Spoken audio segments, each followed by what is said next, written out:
Baik, Assalamualaikum warahmatullahi wabarakatuh. Selamat pagi, Bapak dan juga teman-teman semuanya. Izinkan kami dari kelompok satu mata kuliah kewirausahaan kelas B. Pada kesempatan kali ini kami akan mempresentasikan mengenai proposal kegiatan rencana usaha kami yang berjudul VIDO, Solusi Pakan Alternatif Ramah Lingkungan untuk Peningkatan Produktivitas Budidaya Perikanan Air Tawar. Di mana sebelum kami memaparkan terkait proposal kami izinkan kami memperkenalkan anggota kelompok kami. Pertama, saya sendiri Diki Nurdiasyah dengan NIM 2310951026. Ada rekan saya Diana Fardeni dengan NIM 2310953016. Dan yang terakhir ada Gading Rizky Al-Habib dengan NIM 2410952023. Baik, untuk pemaparan pertama adalah mengenai ide usaha yang kali ini akan disampaikan oleh Saudara Diana Fardeni. Kepada dia disilakan.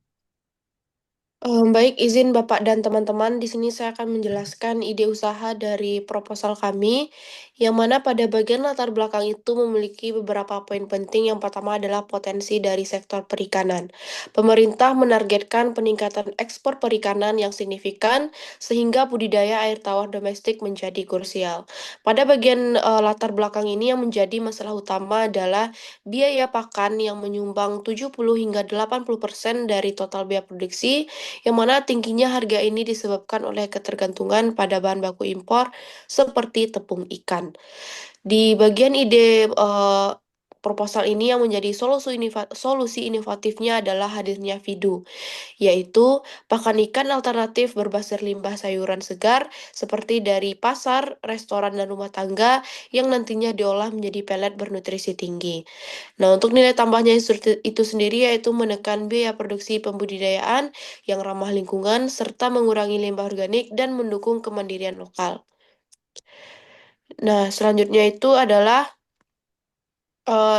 rumusan masalah dari proposal ini. Yang pertama, bagaimana mengembangkan pakan alternatif yang ekonomis dan ramah lingkungan bagi budidaya ikan air tawar. Yang kedua, bagaimana menghasilkan produk pakan yang tetap memiliki kandungan nutrisi yang baik untuk pertumbuhan ikan. Yang ketiga, bagaimana mengembangkan usaha Vidu sebagai produk kewirausahaan mahasiswa yang memiliki potensi pasar. Untuk tujuannya itu sendiri terdapat 4 poin. Yang pertama adalah mengembangkan produk pakan alternatif ramah lingkungan untuk budidaya ikan air tawar. Yang kedua, mengurangi ketergantungan pembudidayaan terhadap pakan komersial yang mahal. Yang ketiga, menghasilkan produk kewirausahaan mahasiswa yang inovatif dan berpotensi pasar. Yang keempat, meningkatkan produktivitas budidaya ikan melalui penggunaan pakan yang efisien. Nah, untuk bagian latar belakang ini, bagian selanjutnya itu adalah manfaat. Poin pertama yaitu memberikan alternatif pakan ikan yang lebih ekonomis bagi para pembudidaya ikan air tawar. Yang kedua, membantu pembudidaya ikan dalam menekan biaya produksi sehingga dapat meningkatkan keuntungan usaha budidaya. Yang ketiga, memanfaatkan limbah sayuran sebagai bahan baku pakan sehingga dapat mengurangi limbah organik di lingkungan. Yang keempat, mengembangkan kreativitas dan jiwa kewirausahaan mahasiswa melalui pengembangan produk inovatif yang memiliki nilai ekonomis. Yang kelima, mendukung pengembangan usaha pakan ikan alternatif yang ramah lingkungan dan berkelanjutan. Nah, untuk target luaran dari program pada proposal ini, yang pertama adalah produk pakan ikan alternatif dengan merek Vidu. Luaran utama dari program ini yaitu dihasilkannya produk pakan ikan alternatif yang diberi merek Vidu. Produk ini dibuat dari bahan baku dari tepung ikan. Yang kedua, produk pakan ikan yang dikemas secara menarik dan siap dipasarkan. Selain menghasilkan produk pakan ikan, program ini juga menargetkan terciptanya produk Vidu yang memiliki kemasan yang menarik, informatif, dan layak dipasarkan. Yang ketiga, pengembangan usaha kewirausahaan mahasiswa di bidang pakan ikan alternatif. Pada program PKMK ini juga bertujuan untuk pengembangan usaha kewirausahaan mahasiswa yang berbasis inovasi untuk mengembangkan usaha lokal. Yang keempat, meningkatkan pengetahuan masyarakat mengenai pemanfaatan limbah sayuran sebagai pakan ikan. untuk program ini agar dapat memberikan edukasi kepada masyarakat. Dan yang kelima adalah laporan akhir kegiatan dari PKMK. Luaran lainnya dari program ini adalah tersusunnya laporan akhir kegiatan yang berisi seluruh rangkaian kegiatan, mulai dari program tahap perencanaan, pelaksanaan, hingga evaluasi kegiatan. Yang keenam adalah publikasi kegiatan kewirausahaan mahasiswa. Program ini juga menargetkan adanya publikasi kegiatan yang baik dalam bentuk artikel, laporan kegiatan, maupun media publikasi lainnya yang dapat mendokumentasikan proses pengembangan produk video serta kegiatan kewirausahaan mahasiswa yang dilakukan selama program berlangsung. Sekian yang dapat saya sampaikan, saya kembalikan kepada moderator. Baik, terima kasih kepada Diana yang telah menjelaskan mengenai ide usaha dari proposal ini. Selanjutnya adalah bagian pemasaran yang akan dijelaskan oleh Saudara Gading. Kepada Saudara Gading disilakan. Baiklah, izin Bapak dan Udauni dan teman-teman semuanya. Pada kesempatan kali ini saya akan menjelaskan bagian pasar. Yang pertama yaitu strategi pemasaran. Digunakan landasan strategi solve and prove.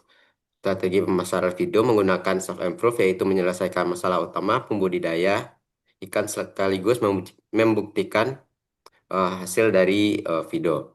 Dengan value proposition utama, pakan ikan harga pabrikan yaitu 12.000 per kilo, kami jual dengan 8.000 per kilo. Dengan nutrisi setara protein 32%. Dengan pendekatan empati, fokus pada pain point petani, bukti data uji coba menunjukkan pertumbuhan ikan hanya beda 5% dengan pakan premium. Yang kedua yaitu pilar eksekusi pemasaran. Ada 4 yaitu yang pertama grassroots marketing. Dengan demo langsung di kolam, dengan metode memberikan sampel gratis kepada 5 kolam. Dengan hasil, 70% petani yang uji coba jadi pembeli rutin. Yang kedua yaitu kemitraan dengan Pokdakan, dengan model memberi diskon 15% untuk pembelian kelompok, yang lebih besar dari 100 kg per bulan. Untuk contohnya yaitu Pokdakan Harapan Jaya, ini membeli 200 kg per bulan dengan hemat 400.000 rupiah. Selanjutnya yaitu digital and community based dengan konten viral dengan format video sebelum dan sesudah pakai pakan kami dengan platform WA Group Petani dengan jangkauan 1.000 lebih petani di Sumatera Barat. Selanjutnya testimoni berantai dengan strategi memberi 50.000 untuk petani yang referensikan 5 pembeli baru. Selanjutnya loyalty program dengan paket langganan 3 bulan dengan diskon 10% tambah bonus 5 kg dan 6 bulan dengan diskon 15% ditambah training budidaya gratis dengan dampak pembeli berulang meningkat 40% dalam 3 bulan.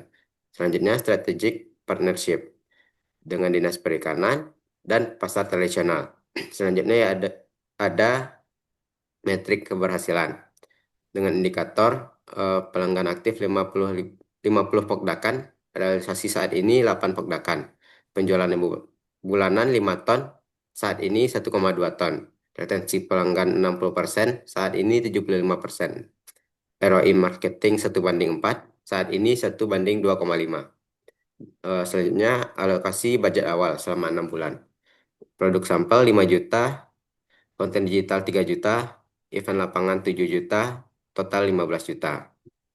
Selanjutnya ada keunggulan versus kompetitor dengan harga 30% lebih murah dari pabrikan. Dukungan pendampingan teknis beda dengan distributor biasa. Eh, untuk ekosistem, keterlibatan pemerintah atau pasar sebagai partner. Selanjutnya ada poin STP. Yang pertama ada segmentasi. Segmentasi pasar kami dilakukan berdasarkan aspek demografis, geografis, dan juga perilaku. Secara demografis, kami mentargetkan petani ikan dan kelompok pembudidaya ikan atau pokdakan yang membutuhkan pakan dalam jumlah besar.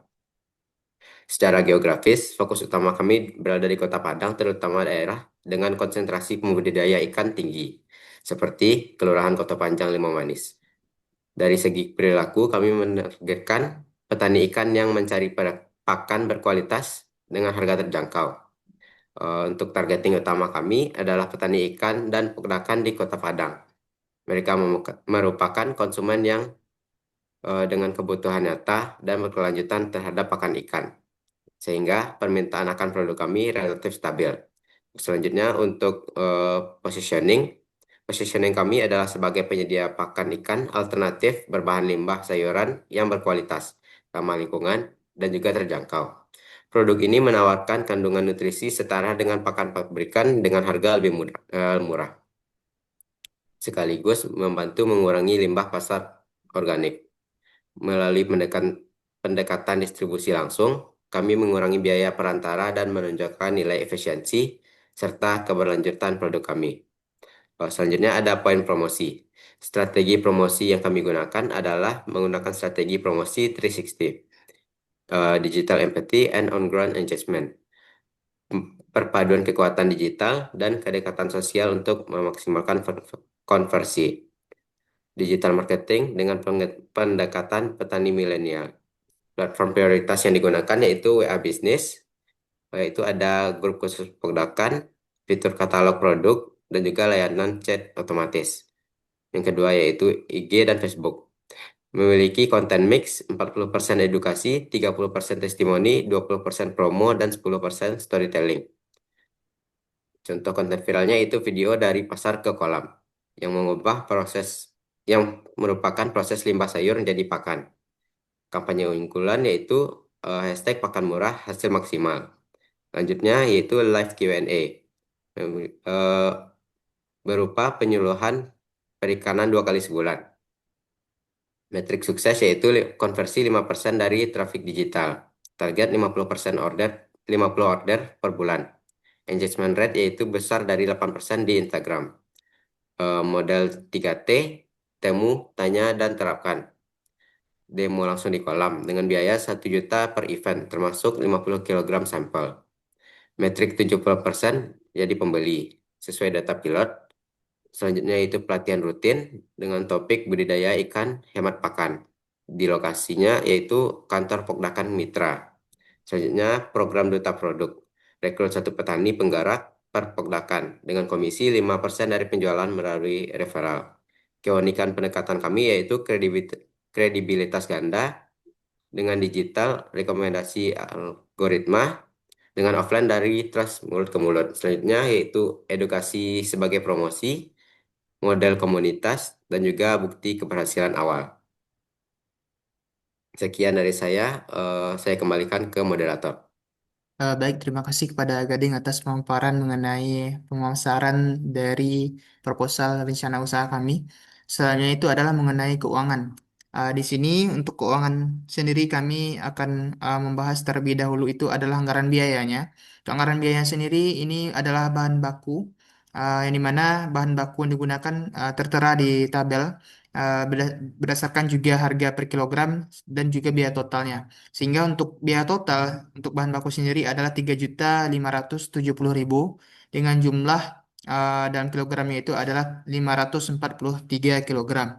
Selanjutnya itu adalah rencana penggunaan anggaran. Nah, bisa dilihat juga di tabel yang telah kami paparkan nantinya di proposal. Nah, yang dimana untuk total eh, peralatan produksi dalam rencana penggunaan anggaran ini adalah sekitar 1.750.000. Selanjutnya itu adalah untuk legalitas usaha. Nah, di sini ada beberapa uraian terkait legalitas usaha yang akan kami lakukan. Untuk biaya totalnya itu adalah sekitar 4.600.000. Dan untuk pengembangan produk sendiri, untuk estimasi biaya totalnya itu adalah sekitar 5 juta. Dan untuk rekapitulasi penggunaan anggaran ini, bahan baku 3.570.000, capital expense 1.750.000, operasional lainnya seperti legalitas usaha 4.600.000, pengembangan produk 5 juta, sehingga total penggunaan anggaran kami adalah 14.920.000. Nah, untuk selanjutnya itu adalah mengenai arus kas tahapan awal. Arus kas tahapan awal atau proyeksinya di sini adalah kas dari kegiatan operasional, di mana penerimaan kas dari penjualan 15 juta, pengeluaran kas untuk supplier 3.570.000, pengeluaran kas untuk operasional lainnya 4.600.000, pengeluaran lainnya itu atau dana terduga itu 1.750.000, sehingga kas bersih dari kegiatan operasional itu adalah 5.080.000. Nah, untuk proyeksi laba rugi sendiri yang nantinya akan berujung kepada perhitungan laba bersih dari usaha kami ini, kami paparkan dengan tabel berikut. Untuk proyeksi pendapatan ada dua di sini, proyeksi penjualan dan juga proyeksi pendapatan non penjualan.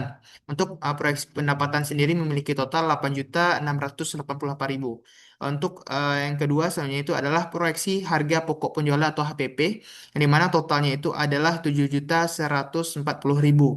Di mana total proyeksi laba kotor itu sekitar 1.544.000, yang dimana ini didapatkan dari total proyeksi pendapatan dikurangi dengan total HPP. Untuk selanjutnya itu adalah proyeksi beban-beban.